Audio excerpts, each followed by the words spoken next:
I went to the desert looking for rare reptiles. After what I experienced, I'll never go back. There's a place in the desert with incredible ecological diversity called a sky island. Specifically, the Sky Island is a 9,000-foot mountain surrounded by arid lowlands, and it happens to be the only place in the continental U.S. you can find jaguars. Of all the time I spent looking for animals there, I never thought something would be looking for me. I would have loved to see a jaguar, but I was primarily there for something else. Reptiles. There are more than a dozen rattlesnake species alone, and tons of other snakes and lizards with varying niches as you climb in elevation. I love them, enough that I spent several days of my limited vacation time driving to a different state in their pursuit.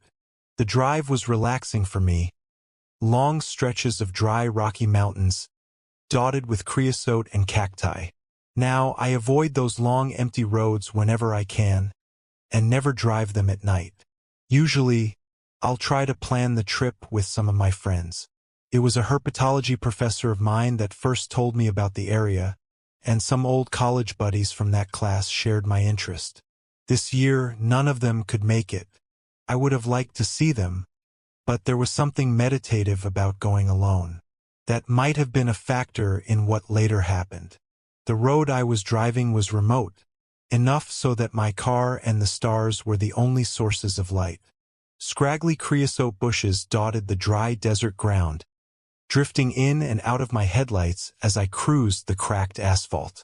I drove slowly to spot any toads or snakes that might be out, and also to avoid hitting any jackrabbits.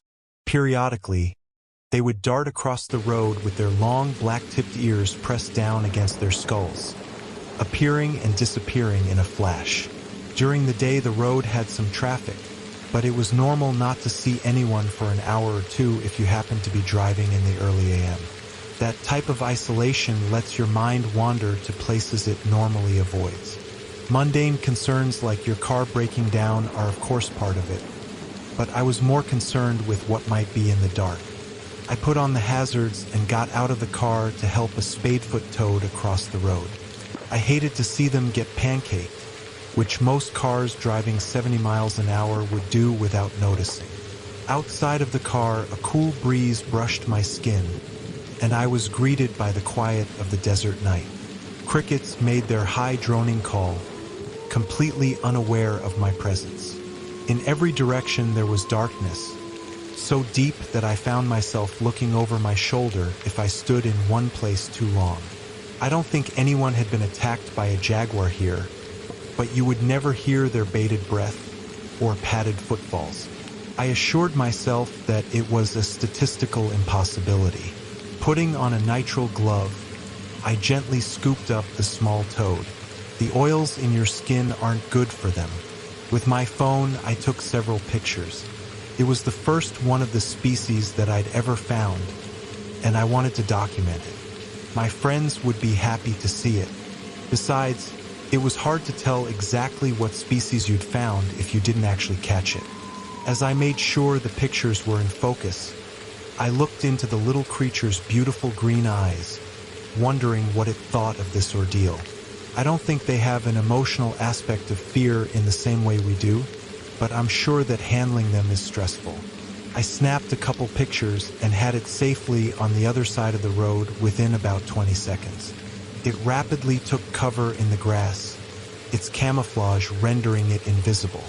A rustle was barely audible over the idling engine, but I was certain I'd heard it. Something was in the brush on the far side of my car. Being alone in the dark in the desert makes you more perceptive than usual. I told myself that it was a jackrabbit. That was the most likely explanation. Slowly, I walked back toward my car, wanting the safety within. Part of me was curious. Perhaps it was a desert fox or something interesting. If someone else had been with me, I certainly would have pursued the creature with my headlamp. As it was, I just hopped into the car and rapidly closed the door. From the bushes, a jackrabbit exploded, powerful legs sending it across both lanes in 2 giant bounds. I jumped in my seat, and a small laugh escaped my lips making me realize I'd been holding my breath the whole time. It was a bad habit of mine to hold my breath whenever I was scared or concentrated. I'd almost passed out from it before. Driving back to the only motel in the area, I found a couple neonate rattlesnakes, hardly bigger around than your finger, and moved them off of the road. Instinctively, they struck at the snake tongs. I didn't blame them for trying to defend themselves, but I did want to get them off of the road. I'd already seen a few snakes that had been run over. A smile came to my face as I remembered bringing two friends on their first reptile hunt, and one of them incredulously asking, "How did you even see that?" when I'd spotted a snake that size.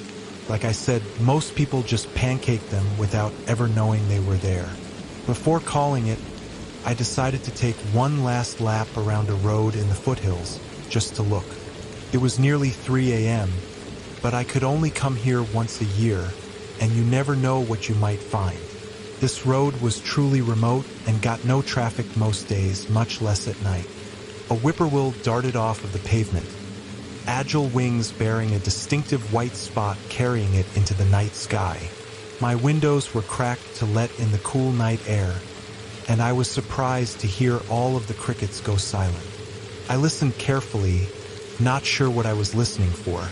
It was then that my car died. I found myself in darkness, only able to see the outlines of the mountains because they were blocking the stars. Reaching onto the seat next to me, I fumbled around for my headlamp, clicking the button over and over. Nothing happened. I got my phone out of my pocket and desperately tried it as well. I couldn't get it to turn on. My breath had caught in my throat. I was terrified, not because of the dark, not just because I was alone. The car was reliable, yet it had died. The headlamp, for the first time ever, had refused to turn on. My phone was unresponsive. Any of these things alone would have been unlikely but reasonable.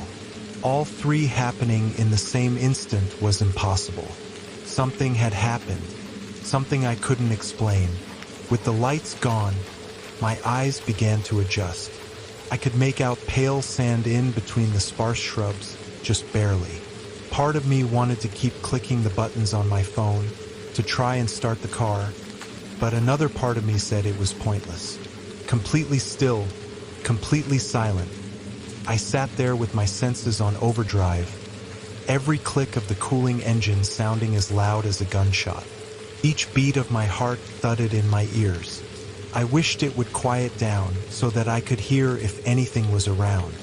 Movement outside sent a wave of fear through my whole body.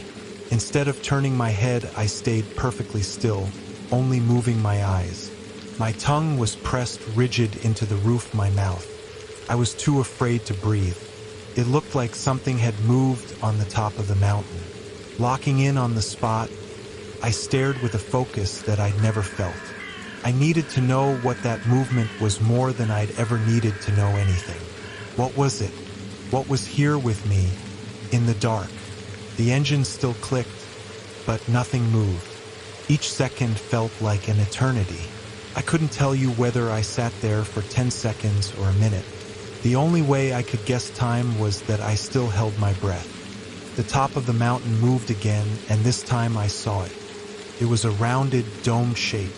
It looked wrong. Staring frantically, I tried to figure out what it was. When I did, I began to urinate. It was the top of a head, and the movement wasn't on the mountain, but a black silhouette standing right next to the car. Now the head grew higher above the top of the mountain. It was approaching my door. My eyes darted around to the other side. I saw there were more figures there, completely dark, walking toward the car. There was a click. My doors had unlocked. Instinctively, my hand darted out to lock my door again. I kept it there, holding the small plastic switch in place, as I felt it pulling in the other direction. Now the figure was just outside the window. It was about the height of a short person, but it didn't seem human to me. Pulled at the door handle. Not angrily, not violently. It pulled as if it was surprised the door was locked. as if it had forgotten to unlock it when loading groceries, as if this was commonplace. I screamed. That's all I can tell you about what happened. I wish there were more to the story, that I saw them fly off in a UFO, or that they looked like some ancient spirits. All I can say for sure is that my first memory was about 45 minutes later, at 4:37 a.m., parked at the motel soaked in my own urine. I do have some speculations on what happened, but they are just guesses. I think that they turned off the car and anything electrical. I hypothesize that when I opened my mouth to scream, I inhaled something that rendered me unconscious, or at least impaired my memory. My best guess is that when the crickets went silent and I held my breath, I was meant to inhale whatever gas it was, to never remember that my car died on that straight desert road. I was meant to never see them.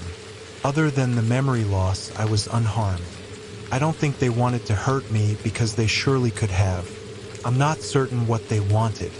I'm just a human and can only guess at their motives through a human perspective. I think they just wanted to catch me,